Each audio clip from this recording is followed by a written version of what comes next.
Welcome to our Afluencer podcast. Today we've got Dan Bernardini, the owner of Danventures Travel Agency. Dan has some cool things to talk about in terms of what his travel agency is working on, and then opportunities for influencers to work with Dan's company, not only travel-focused influencers, but generally anyone who likes to travel. And I mean, who doesn't, especially after us being cooped up for a couple of years. So looking forward to chatting with Dan today. Dan, welcome. Before we get into Danventures, can you give me a little bit of your background, origin story before you started your company? Yeah, thank you.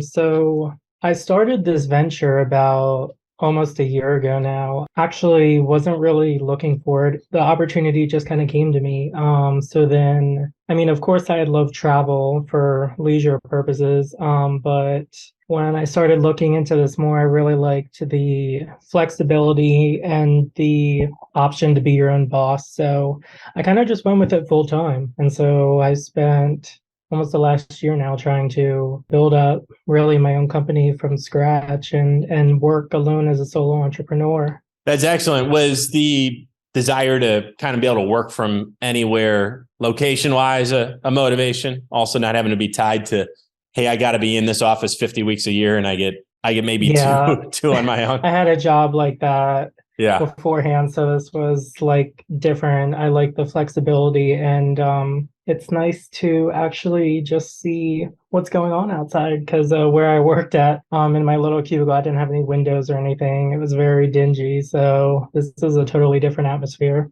It is tough. Yeah, I remember that moment too. I was 26 when I left my last real job to start my first company, and being able to work from my house. And we had a nice backyard and a nice office overlooking the backyard. And you don't usually get to see things like light and trees during the day, depending on what your cubicle setup was. So it was a revelation for me. The first few weeks, you're on the honeymoon in terms of working for yourself. My wife's going to work. And I'm like, okay, see you, sucker. I've got a 12-step commute. Reality did hit me pretty quick in terms of, hey, now I've got to actually make this work. I've got to make some money. I've got to find some customers.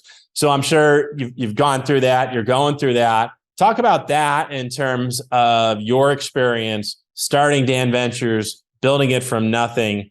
How'd that feel early on as you're like, hey, it's cool to see the outside, but now I got some real pressure. I can't just blame my boss's boss, corporate decisions. I got to get this to work so I can keep doing this. Yeah, it's definitely challenging, to say the least, and it still is. It's freeing, but yeah, it's also hard to be your own boss, because I feel like it makes it that much harder to be motivated, because nobody else is pushing you. You have to do it yourself. And so really that's the hardest part sometimes, is being able to motivate yourself and push yourself and to focus on what you need and to make all the right decisions. And especially for me, coming into a whole new industry and not having done anything like this before, it was definitely a challenge as well, where I kind of just had to learn a bunch of different things about a new industry and meet people and network, which is definitely important in this type of work. Being your own boss, you definitely have to go out there and make yourself known. And so I've definitely learned that over the past year. But it's also been helpful as a way to, I guess, gain self-confidence and feel at ease by going out of your comfort zone more often and meeting others and stuff. It does. It forces you to I say grow up quick, but it definitely speeds up your development, because you got to figure out everything at once. Like you said, you got to go out and meet people so you can get ideas, figure things out, let your company be known. Kind of got to get outside it's awesome working from your home office, or eventually get your own office, but then you got to get outside of that. But it's great. It teaches you how to really accelerate your development. You kind of go through a couple of decades of development in a year or two on that front. Let's talk about locations, travel locations for your clients. What are some of the popular spots today as we talk in terms of, hey, here's where I want to go, Dan. Can you hook me up? Can you set up a trip for me? Yeah, so I always tell people I specialize in cruises, all-inclusives, Europe, Disney, and any type of group travel. Of course, doesn't limit my possibilities, but that's just what I find a lot of people interested in. So I sent my friend back in the spring, I sent her and her boyfriend to Dominican Republic. So that's always a hotspot, of course, and all of the Caribbean and Mexico. I went to Cancun actually back in July and got the opportunity to stay at a couple resorts there and do some site inspections. So that was a neat experience. First time in Mexico and Cancun for myself. So I also am working with a client now. She wants to go to Iceland. That's actually starting to be a popular spot. I think people really like Iceland for just like the natural beauty, but also it's a big spot where people want to see the Northern Lights. So they actually have a lot of options for guided tours to see that. But of course, also Europe too. Myself, I went to Italy last year, actually for my birthday. And my client just got back this week from London and she had a great time. That's great. So would you say kind of filling a need? Are a lot of your clients people who maybe just started traveling? And I mean, it's pretty overwhelming. You start getting out there and trying to figure stuff out for yourself. One of our first trips overseas, my wife and I were in Lisbon, Portugal, and I booked a hotel and this is before the era of smartphones working overseas. This was like 2006. And I booked a hotel and I was pretty nonchalant about it, where I just knew the name and didn't actually pay attention to where it was. And this is a big city and stuff. And we happened to drive by one of the hotels in that chain, which was able to direct us to the proper hotel. And it was just luck. I mean, I was completely incompetent in terms of my planning. Do you see people like the younger version of me where they're getting out there traveling and they're like, hey, Dan, this is overwhelming, but I want someone young and hip who's going to plan this trip for me, and not necessarily an old school travel agent, right? I want you to build this for me. What do you think about that? Is that kind of your use case in terms of like who you see in terms of your clients new on the travel scene? Yeah, to some aspect. I think travel is just like a range of people we see. I mean, people my age, but then the person who I'm planning a trip for Iceland, she's in her 70s. So really a lot of people, I think, just like the opportunity for someone to kind of give them recommendations and options and not have to focus on that themselves. And that's why we're here. Because I mean, especially going overseas to a new place, you don't really know anything about it. It can be overwhelming to plan and know like where you're going to stay and how you're going to get there and what you want to see and everything. So really we kind of just take all that information from our clients and try to give them the best possible option and really just take a lot of stress off of them because that's why we're here. Any travel tips that you would give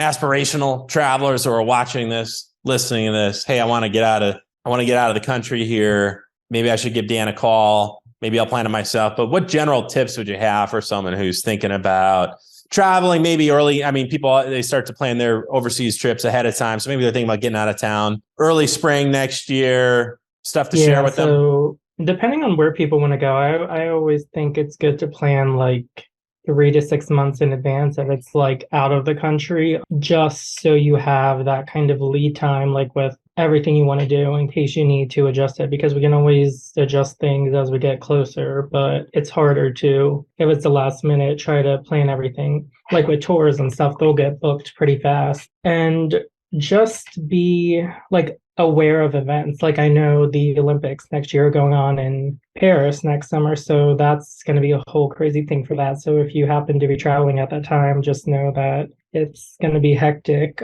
just like it has been recently in Las Vegas for the Formula One racing that they're getting ready for next month. Obviously, always remember your passport and make sure you have any important documents you need. And if you're not using a travel agent, but I highly recommend it, of course, you should remember to do your research, especially for foreign countries, like for how long you're going to be there. I have a client who's been in Italy and traveling around Europe for the past 2.5 months. So, I made sure like how long he's allowed to stay, because you can only stay like a certain number of days, like 90 days, and then you have running into issues with like needing a visa and stuff like that. And he also had his dog, so I had to make sure his vet had like all these certifications and health certificates to be able to fly and stuff. So really just make sure you have all the information you need. But again, that's why we're here, because we do all that research and figure all that out, so you don't have to worry about it, because yeah, it totally can be a pain. How are you using influencers and creators today in your marketing strategy? Spread the word about Danventures Travel Agency. Tell us a little bit about that. So, well, really, this is just something I thought of starting recently. I wasn't really sure how to kind of go about contacting influencers. And then I came across Afluencer, the platform, and I liked how organized it was and how it's really easy to reach out to influencers. So I have experience doing that at my old job. I was in contact with influencers before for our product, but for me personally, this is new to me. But yeah, I'm just excited to, work with them and see what they create. I'm completely open-minded, and they're the creators. So I trust them that they know what's best. And obviously their follower count and everything shows that they know what they're doing. So I'm just excited to, grow my company with them. I'm with you there. That's how I kind of love to do it on the Collab side. Is you're the creator. So the reason we're working with you is because you're way better than I am. So just kind of make something awesome, right? And we'll run it and see how we do. Let you go on this one, Dan. What types of influencers and creators specifically are you looking to work with? Yeah, so I definitely was searching for a lot of people that have travel as an interest, but I mean, really anybody with a big following as well, or a lot of people who specialize in maybe like lifestyle videos and stuff. I mean, I think travel is something that everybody enjoys and wants, so I don't just have to limit it to people who specifically travel and post that content, because somebody watching a creator family, they might need a break from their hectic life or whatever, and then they can contact me and travel. So really, I think just being open and is the best way to go about it. And to our influencers watching this, we will get a link to Dan's Collab brand profile, but more importantly, his collab, so you can apply directly to this. If you're listening or watching this, get it in the newsletter for you. And Dan does have a nice wide range in terms of criteria. Lots of countries influencers are eligible to work with him from. And as he mentioned, a wide range of interests. So we'll put that collab link here, so you can just hit the I'm interested. That will send a message directly to Dan's inbox. And then hopefully you can chat one-on-one and see if it's a fit. Well, Dan, thank you for joining us today. As you depart, how else can influencers, creators, travel-minded people, everyone find Danventures? Give us your socials, website, all that good stuff. So you can find my creator page. I do have my socials link, but also if you are on Facebook at Danventures, if you go to danventurestravel.com, we have links to all our social media pages, LinkedIn, TikTok, Instagram, and Facebook, of course. So also Google search, we pop up, and I myself pop up as well. And there's a bunch of different pages about me. Excellent. Dan, thanks so much again. Appreciate you joining us. Thanks for having me.